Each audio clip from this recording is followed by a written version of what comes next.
আসসালামু আলাইকুম প্রিয় শিক্ষার্থী, আশা করি তোমরা ভালো আছো। আলহামদুলিল্লাহ, আমিও তোমাদের দয়ায় ভালো আছি। আজকে আমি আমার 197 নম্বর লেকচার শুরু করতে যাচ্ছি। প্রিয় শিক্ষার্থী, 197 নম্বর লেকচারের শুরুতে তোমাদের প্রতি আহ্বান রাখবো আমার ইউটিউব চ্যানেল ফ্লার বিডি চ্যানেলটি সাবস্ক্রাইব করার জন্য। ফ্লার বিডি চ্যানেলটি সাবস্ক্রাইব করলে আশা করি তোমরা উপকৃত হবে। প্রিয় শিক্ষার্থী, আজকে দ্বাদশ শ্রেণীর পদার্থবিজ্ঞান দ্বিতীয় পত্রের স্থির তড়িৎ অধ্যায় হতে দুই একটি নতুন এবং গুরুত্বপূর্ণ টপিকস নিয়ে আলোচনা করব। আজকের আলোচনার অত্যন্ত গুরুত্বপূর্ণ এবং প্রথম টপিকস হচ্ছে গাউসের সূত্র। পদার্থবিজ্ঞানে অন্যতম গুরুত্বপূর্ণ একজন বিজ্ঞানী হচ্ছেন বিজ্ঞানী গাউস। তিনি ছিলেন গণিতবিদ এবং ভৌত বিজ্ঞানী। তিনি তড়িৎ বিজ্ঞানে যে একটি সূত্র প্রদান করেছিলেন সেটি পদার্থবিজ্ঞানের একটি মৌলিক সূত্র। এই সূত্রটিকে তার নাম অনুসারে গাউসের সূত্র হিসাবে অভিহিত করা হয়। দেখো, এই সূত্রটি তড়িৎ ক্ষেত্র প্রাবল্য এবং তড়িৎ সৃষ্টিকারী চার্জ বন্টনের মধ্যে কি স্থাপন করে, সম্পর্ক স্থাপন করে। সূত্রটির বিবৃতি ছিল এরকম: কোনো বদ্ধ তলের উপর স্থির তড়িৎ ক্ষেত্রের মোট অবিলম্ব আবেশ, স্থির তড়িৎ ক্ষেত্রের মোট অবিলম্ব আবেশ বা ফ্লাক্স ওই তল দ্বারা বেষ্টিত মোট চার্জের 1/ε গুণ 1/ε। দেখো প্রিয় শিক্ষার্থী, যদি প্লাস কিউ পরিমাণ চার্জ একটি বদ্ধ তল দ্বারা বেষ্টিত, কি থাকে, বেষ্টিত থাকে, যদি স্থির তড়িৎ ক্ষেত্রের মোট অবিলম্ব আবেশ বা ফ্লাক্স dn হয়, সূত্র মতে আমরা লিখতে পারি dn সমান 1 বা মোট চার্জের 1/ε0 q বাই কি নট এপসাইলন নট। এটাই হচ্ছে গাউসের সূত্রের গাণিতিক রূপ, গাউসের সূত্রের কি রূপ, সাধারণ রূপ। এখন দেখো, এই সূত্রটা আমরা কি করব, প্রমাণ করব। এটা প্রমাণ করতে গেলে আমাদের কি লাগবে? দেখো, আমি একটি এবি পরিবাহী কল্পনা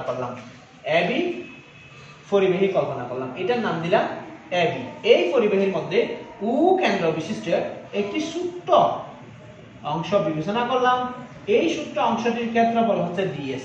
এটা ছিল উ বিন্দু, কি বিন্দু, উ বিন্দু। এটার উপর অবিলম্ব হচ্ছে উএস, অবিলম্ব হচ্ছে কি উ এন, এবং প্রাবল্য হচ্ছে ই, এই প্রাবল্য এবং অবিলম্ব পরস্পর থিটা কোণ উৎপন্ন করে। পরস্পর কত কোণ উৎপন্ন করে? থিটা কোণ উৎপন্ন করে। তাহলে এই প্রাবল্যের দুইটি উপাংশ থাকবে, একটি উলম্ব উপাংশ আর একটি আনুভূমিক উপাংশ। এই প্রাবল্যের আনুভূমিক উপাংশ উ এন বরাবর উপাংশ বা আনুভূমিক উপাংশ হবে উ এন বরাবর উপাংশ বা আনুভূমিক উপাংশ। যদি আমরা হিসাব করি সেই ক্ষেত্রে এদিকে আনুভূমিক উপাংশ ই এন সমান আমরা লিখতে পারি দেখো ই এন সমান কি লিখতে পারি? দেখো, এটা যদি ভূমি হয়, এটা অতিভুজ, এটা লম্ব, তাহলে ভূমি বাই অতিভুজ সমান cos θ। তার মানে আমরা লিখতে পারতেছি ই cos θ। আনুভূমিক অংশ হচ্ছে কত? ই cos θ। তাহলে তড়িৎ প্রাবল্য বা ক্ষেত্র প্রাবল্যের কি ও বিন্দুর অবিলম্ব বরাবর আনুভূমিক উপাংশ হচ্ছে ই cos θ। ই কি θ? cos θ।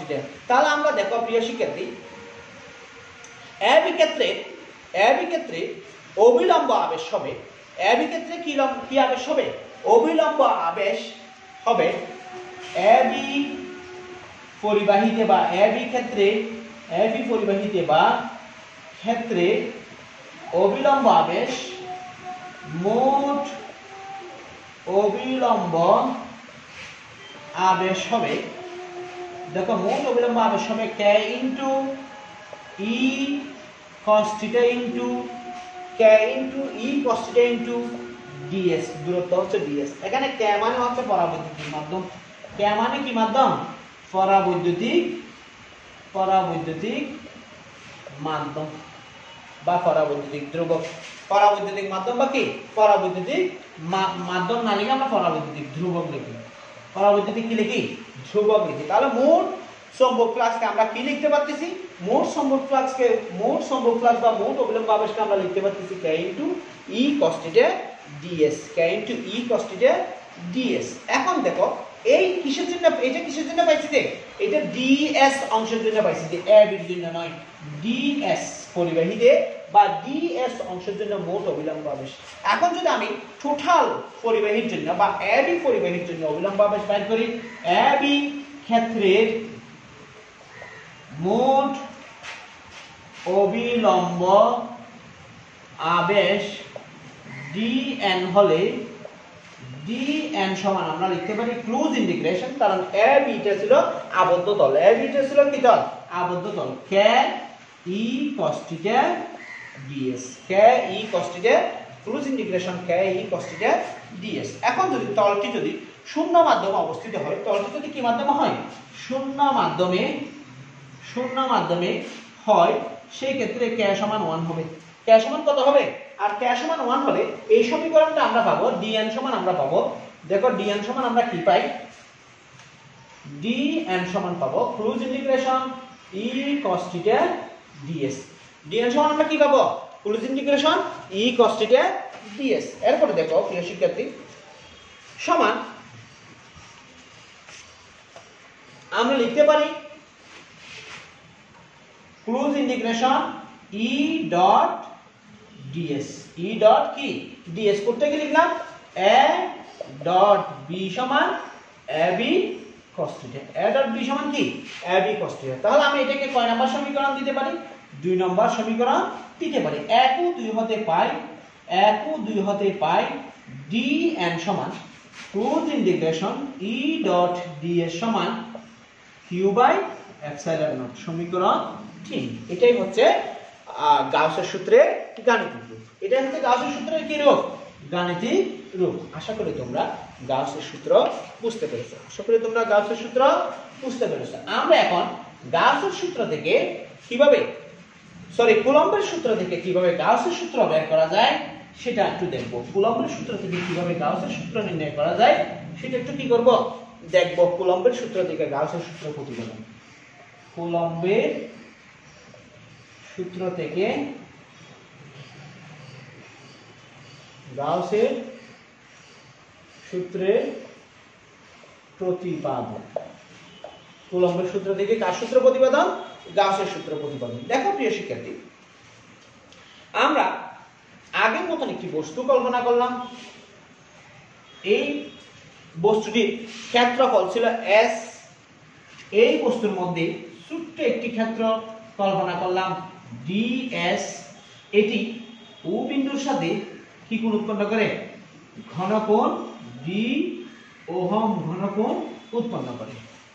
দেখো এই ডিএস এর একটি বিন্দু পি বরাবর প্রাবল্য ই, এবং এই প্রাবল্য ডিএস এর সাথে কি কোণ উৎপন্ন করে? থিটা কোণ উৎপন্ন করে। ডিএস এর সাথে কত ডিগ্রি কোণ উৎপন্ন করে? থিটা কোণ উৎপন্ন করে। ধরা যাক বায়ু বা শূন্য মাধ্যমে কোন আবদ্ধ তল এস এর মূলবিন্দু উতে প্লাস কিউ পরিমাণ কি আছে? চার্জ আছে। ওই তলের একটি ক্ষুদ্রাংশের ক্ষেত্রফল ডিএস, যার মধ্যবিন্দু হচ্ছে পি। কি? পি। এখানে আমরা কল্পনা করে নিতে পারি ওপি সমান কত? আর। ওপি সমান কি? আর। ওপি সমান যদি আর হয় এবং এই তলটি খুব ছোট হওয়ার কারণে প্রাবল্য যদি সব জায়গায় সমান হয়, সুতরাং আমরা কিউ চার্জের জন্য প্রাবল্য লিখতে পারি প্লাস কিউ চার্জের জন্য প্রাবল্য ই সমান 1/4 pi epsilon naught q by r square. 1/4 pi epsilon naught q by কি লিখতে পারি? R square. এই প্রাবল্য অবশ্যই ও বিন্দু থেকে কি বিন্দুর দিকে হবে?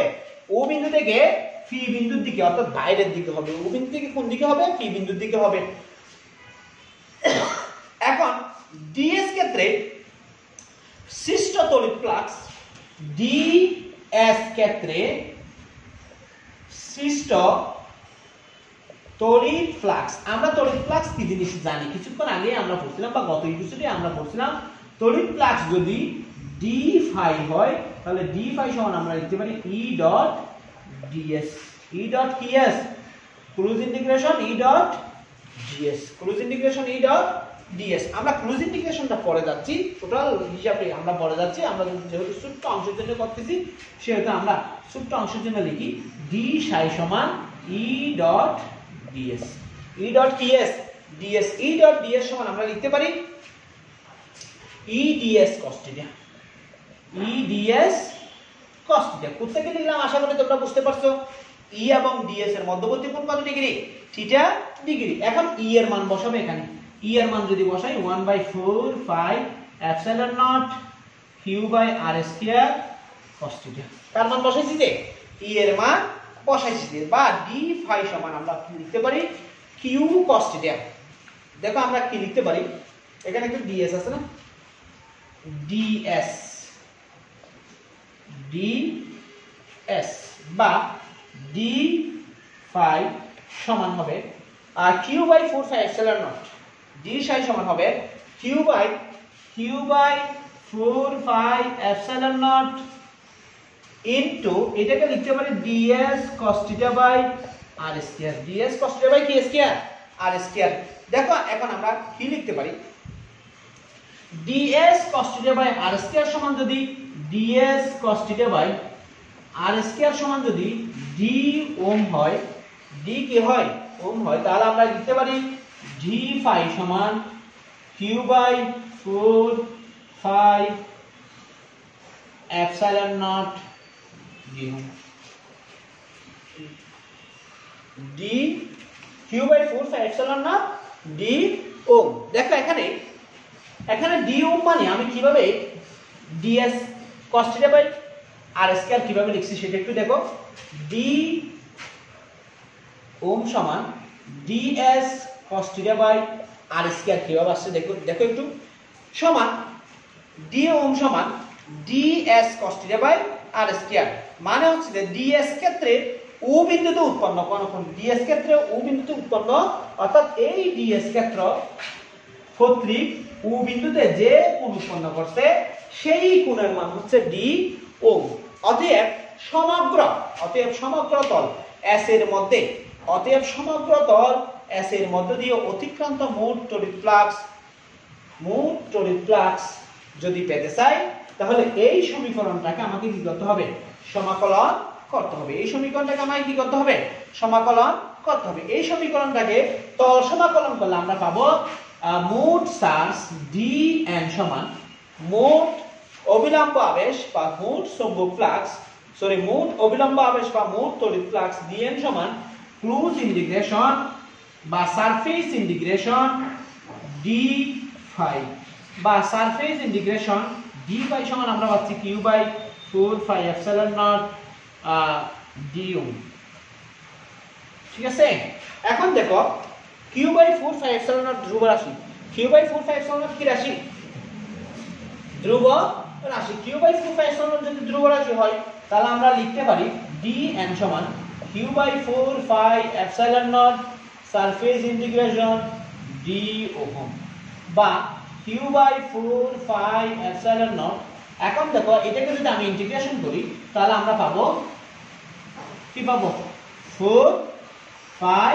r স্কয়ার 4 পাই কি স্কয়ার আমরা d ওহম কে যদি আমরা ইন্টিগ্রেশন করি এটাকে যদি আমরা সারফেস ইন্টিগ্রেশন করি তাহলে আমরা পাবো 4 পাই কত পাই পাবো এই কোণটা ছিল 4 পাই এর সমান কিসের সমান 4 পাই এর সমান তাহলে এখানে 4 পাই যদি কাটাকাটি যায় তাহলে dn সমান পাবো q by epsilon naught dn সমান কি by epsilon naught q by epsilon naught যেটা গাউসের সূত্রের অনুরূপ যেটা কিসের সূত্রের অনুরূপ গাউসের সূত্রের অনুরূপ গাউসের সূত্র ছিল এরকম কোন বদ্ধ তলের মধ্যে দিয়ে যদি কোন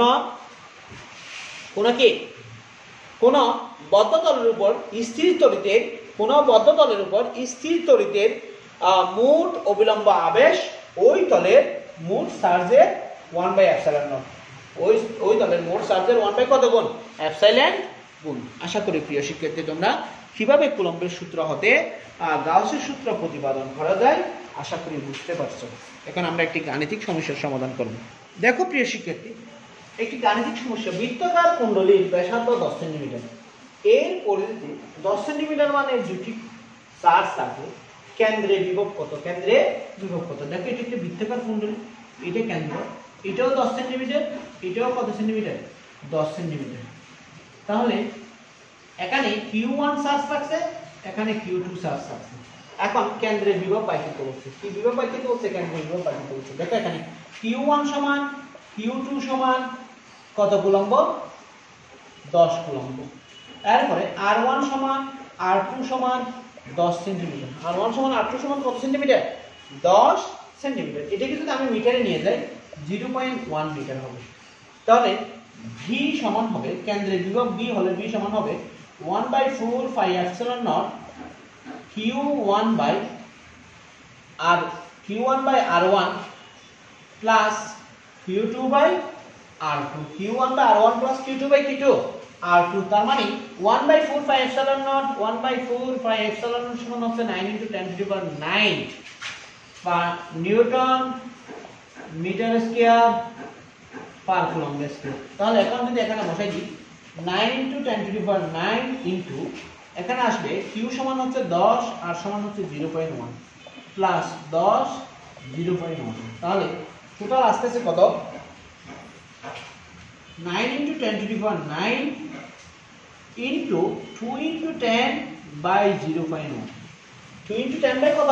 0.1। তার মানে হবে, দেখি ক্যালকুলেটর দিয়ে একটু হিসাব করে,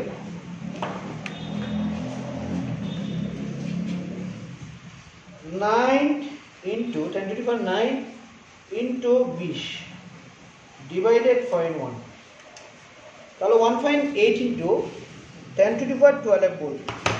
1.8 ইনটু 10⁻12 ভোল্ট, অর্থাৎ কেন্দ্রে বিভব পার্থক্য হবে 1.8 ইনটু 10⁻12 ভোল্ট। আশা করি প্রিয় শিক্ষার্থী তোমরা বুঝতে পারছো। আজকে এই পর্যন্ত। আমরা আগামী এপিসোডে নতুন একটি টপিকস নিয়ে তোমাদের সামনে হাজির হব। এই পর্যন্ত ভালো থেকো। আসসালামু আলাইকুম ওয়া রাহমাতুল্লাহি ওয়া বারাকাতুহু।